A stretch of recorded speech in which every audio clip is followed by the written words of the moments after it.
Looks like Lindsay had the choice assignment today, Mark. I was actually going to ask you what your favorite might be if you were going to the TFC game.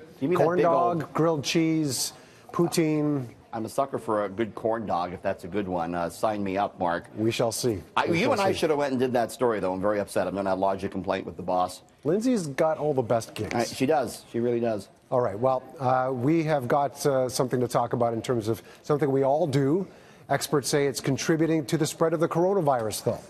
How many times do you think you touch your face in a day, Mark, if you had to guess? I'm one of those people that does this a lot. Yeah, and so that's a big reporter thing to do. You're concentrating on what you're doing. Exactly. 23 times per day, experts say on average, we touch our face, Mark, by, leaning or resting our hands on our chin or rubbing our eyes and so forth. And this is bad because this is a surefire way to get sick. Touching your face allows the bacteria that may be on your hands to enter your body by way of the mucous membranes in your nose and in your eyes and in your ears. And so experts say you really must stop touching your face to stop the spread of the coronavirus. And it's easier said than done. It's a difficult habit to break. But they say, try and be more conscious of touching your chin and rubbing your eyes. And that's exactly, if you're used to doing it and that's something that you do on a regular basis, very tough to get past that for sure. Yeah. Gloves. Perhaps we start wearing gloves. Or, wash your hands more. That's a good way to, mitigate it as well. Indeed. Happy birthday twice. That's what you're supposed to sing while you're washing your hands. That's right. You got to do it longer than you think. Anyway, you just got back from spending some time in Florida. We've got pictures to... No, we don't. We do, actually. I shot B-roll for the story. Okay, well, I'm not even joking. Let's share some of those pictures, and you can tell us about the beaches. I wasn't going to mention it, but here's some video I shot. I thought this is going to be great B-roll for the story.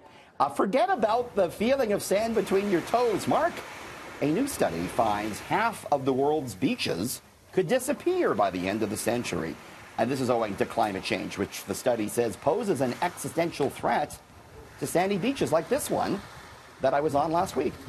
Using updated sea level projections, which are expected to rise the sea levels, researchers analyzed how beaches around the world would fare in the future with the higher water levels and with more erosion from damaging storms. And they found out that as many as 50% of the beaches could go. And that's tough because, beaches are very important when it comes to coastlines. They serve as a buffer to protect coastal areas from storm surge. So added to the pile, Mark, of all the trouble with climate change, right? Yeah, we all love our beaches when the time is right, for sure. Yeah. All right, we waited until the very end of our chat to get around to this topic. You're looking at the benefits of procrastination.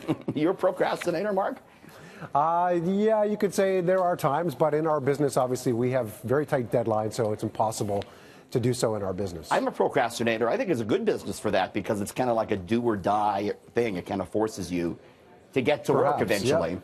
But procrastination, they say, Mark, mightn't be the bad thing it's made out to be. New research shows that some aspects of it improve creativity, productivity, and academic performance. The thinking is if you kind of delay a task to the end, you perform better because there's more pressure on you to do so. I don't know if that's true or not.